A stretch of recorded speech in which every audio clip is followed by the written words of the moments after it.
It was the kind of night that made you shiver, even without the cold. Sarah and her friends, Mark and Jenna, had taken a wrong turn on their way home from a concert. The dirt road was lined with gnarled trees, their twisted branches reaching toward the starless sky. When they saw the flickering lights in the distance, they thought it was a small-town fair. A faded banner above the entrance read, "Midnight Carnival." Below it, a clown's grinning face stared down, its eyes oddly lifelike. "Looks creepy," Mark muttered. "Looks fun," Jenna said, already heading inside. The carnival was eerily quiet, save for the occasional high-pitched giggle that seemed to come from nowhere. The rides creaked as though moved by an invisible hand. The air smelled faintly of burnt sugar and rust. A lone clown emerged from the shadows, his makeup cracked like dried paint. His smile was unnervingly wide, and his eyes followed them without blinking. "Welcome," the clown said in a voice that sounded like a blade scraping glass. "Enjoy the games. Win or else." The group exchanged uneasy glances but decided to play along. They stopped at a ring toss booth. Mark tossed the first ring, and it clattered onto a bottle. The clown from before appeared beside him, clapping slowly. "Congratulations," he said, though his grin didn't feel congratulatory. He handed Mark a small prize, a stuffed clown doll with hollow black eyes. Jenna laughed nervously. "Weird, but whatever. Let's keep going." As they moved deeper into the carnival, they noticed the other visitors didn't seem alive. Their movements were jerky, like marionettes on strings, and their faces were frozen in expressions of terror beneath layers of clown makeup. Then Sarah saw it. A booth mirror reflected not their own faces but twisted, exaggerated versions, clown faces. Their smiles stretched unnaturally, and their eyes glowed faintly red. She stumbled back, heart pounding. "Guys, we need to leave. Now." But the carnival had other plans. The entrance was gone, replaced by a towering funhouse.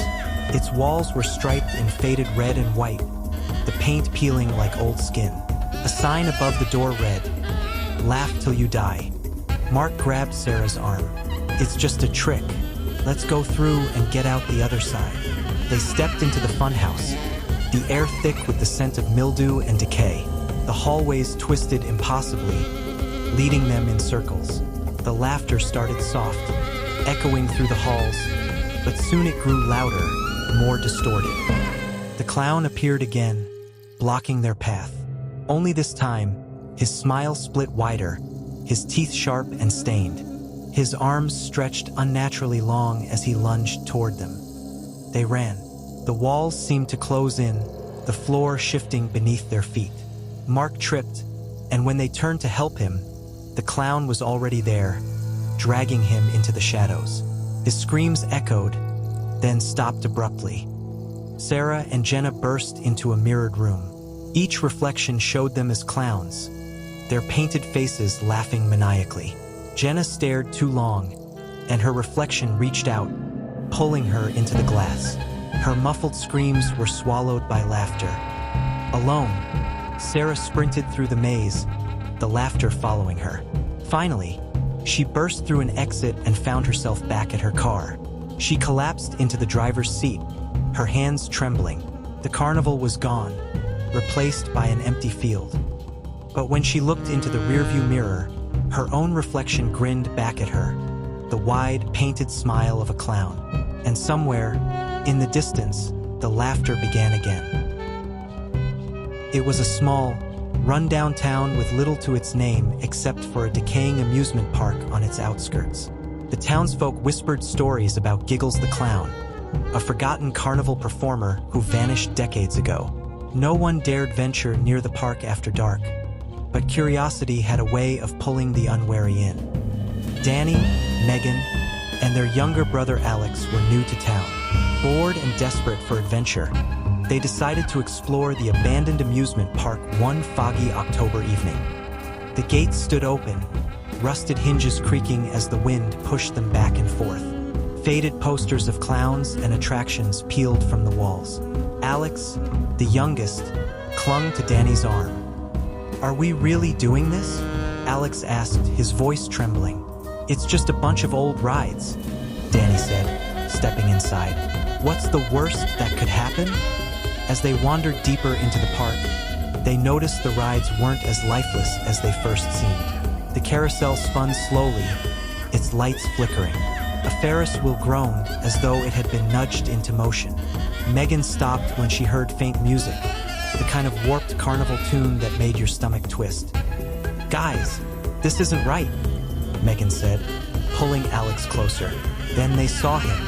At the far end of the park stood a clown. He was impossibly tall, his red and white suit tattered and dirty.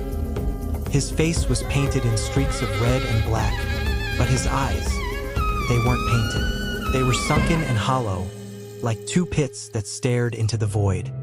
The clown raised a hand and waved slowly, his fingers bending at unnatural angles. Danny laughed nervously.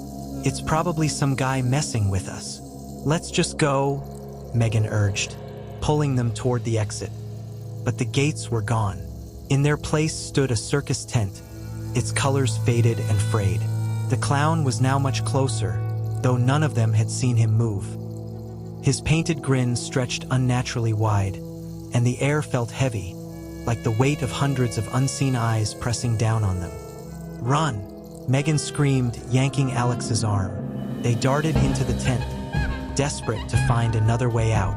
Inside, the world twisted. The ground beneath their feet shifted like quicksand, and mirrors lined every wall. Each mirror reflected a slightly different version of them. One where their eyes bled black tears, another where their mouths stretched wide in silent screams. The laughter began then, soft at first, like a distant echo, but it grew louder and more manic. The clown appeared in every reflection, closer and closer with each flicker of the light. Danny grabbed a wooden beam and swung at one of the mirrors, shattering it.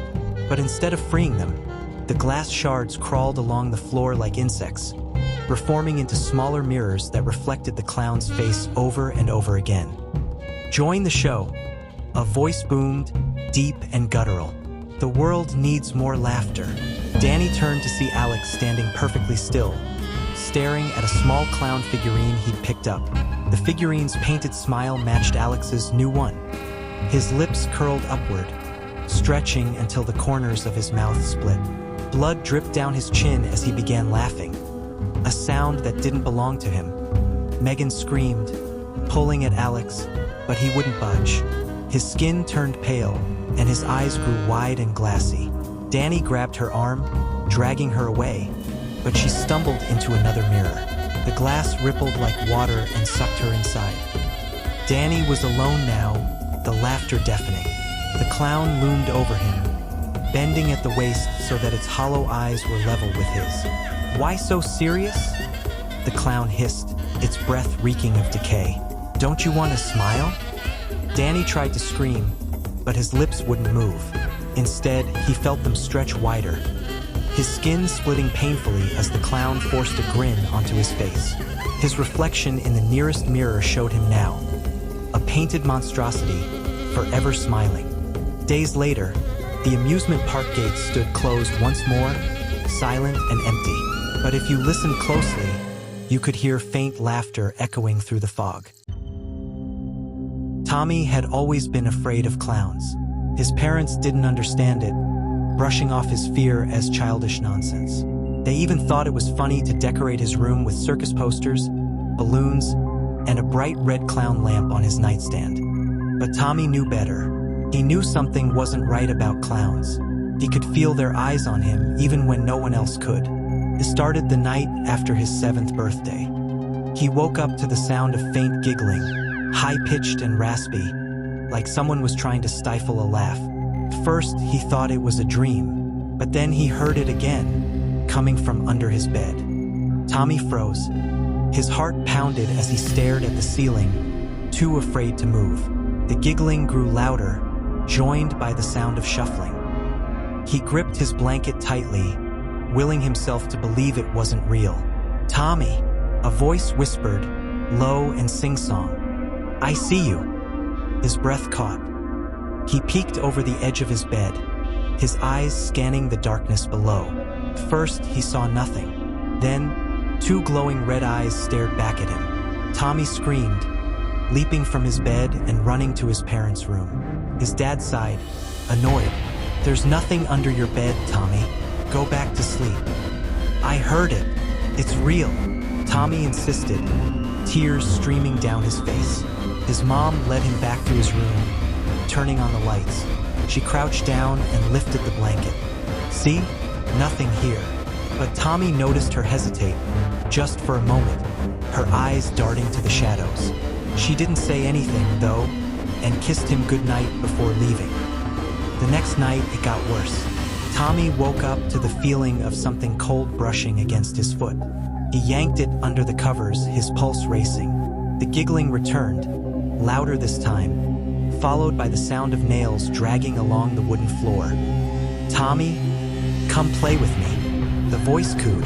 He couldn't help it. He screamed again. His dad stormed in, furious. "Enough, Tommy.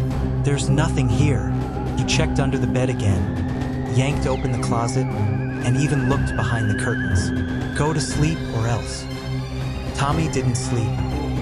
He lay there, trembling, as the laughter echoed in his ears. By the third night, his parents had had enough. They locked his bedroom door, ignoring his pleas. Tommy sat on his bed, clutching his flashlight like a lifeline. He didn't dare close his eyes. At midnight, the lamp on his nightstand flickered, then went out. The room was plunged into darkness. The giggling returned, now a chorus of voices, each one more menacing than the last. Tommy pointed the flashlight at the floor, his hands shaking. The beam illuminated the edge of his bed, and the hand reaching out from beneath it. The skin was pale, almost translucent, with jagged black nails. "Tommy," the voice whispered, now right beside him. He turned the flashlight toward the sound. There it was, a clown half emerged from under the bed. Its face was grotesque, the painted smile smeared across cracked skin. Its teeth were jagged and yellow, its eyes glowing red. Tommy screamed, but this time no one came.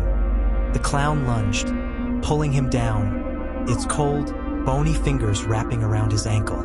Tommy kicked and clawed, but it dragged him under with terrifying strength. The last thing he saw before the darkness swallowed him was the clown's gaping mouth and the rows of teeth inside. The next morning, his parents found his bed empty, the covers neatly tucked in as if he'd never been there. They called the police, but no one could find Tommy. The only clue was a single red balloon floating near the ceiling of his room. Years later, a new family moved into the house. The little girl who took Tommy's old room told her parents about the funny man under her bed who made her laugh at night. They didn't believe her either. Everyone in the town of Grimsby knew the legend of Smiley's traveling circus. It had been the highlight of summer for decades, until the summer it didn't leave. No one knew exactly what happened, only that the performers, audience, and tents vanished overnight. The story might have faded into folklore if not for the night the circus lights flickered back on. It was 70 years later, and the overgrown lot where the circus once stood suddenly buzzed with electricity. A large red and white striped tent reappeared, accompanied by faint music carried on the wind. Nobody wanted to investigate except for Clara, her brother Sam, and their friend Nate. "It's just some stunt," Nate said as they climbed through the rusted gate. "Maybe a movie crew or something." But Clara wasn't so sure. Something about the air felt wrong, heavy, as if the earth itself was holding its breath. Inside the grounds, the carnival looked untouched by time. The Ferris wheel turned slowly, the popcorn stand released wisps of buttery steam, and the tents gleamed under ghostly floodlights. "See," Nate gestured. "It's just someone restoring it." Sam pointed at the main tent. "Let's check out the show." The three stepped inside, the flap closing behind them as though tugged by an invisible hand. The air inside was colder, and the scent of damp earth and decay replaced the sugary sweetness of the carnival outside. The seats were empty, but the stage at the center was bathed in light. A clown stood there, staring at them. He wasn't like any clown they'd seen before. His costume hung in tatters, and his painted smile stretched unnaturally, curving past his cheeks. His eyes were dark pits, and his oversized gloves hung limp at his sides.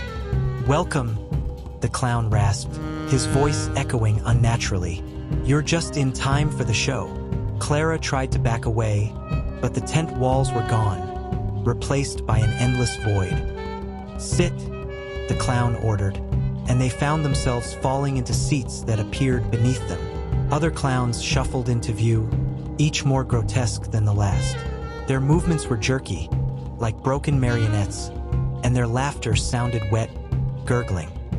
The ringmaster appeared, a tall, thin figure with hollow eyes and a top hat that seemed too large for his head. He raised his cane, and the clowns began their performance.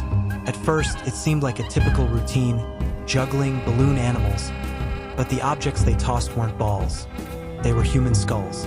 The balloons weren't rubber, but stretched skin that squealed when twisted. Clara screamed, but no sound came out. She looked to Nate and Sam, but they sat frozen, their eyes wide and unblinking.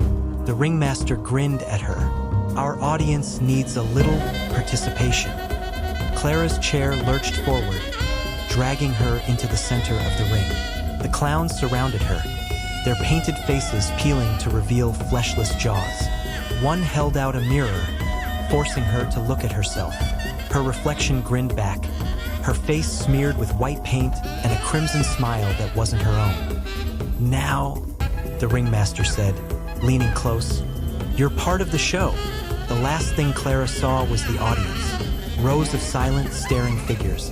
Some were recent, but others were skeletal, their faces locked in eternal screams. When the sun rose over Grimsby the next morning, the lot was empty once again. No lights, no music, no sign of the circus. But if you listen closely on quiet nights, you can still hear faint laughter. And every so often, someone disappears, leaving only a red balloon behind.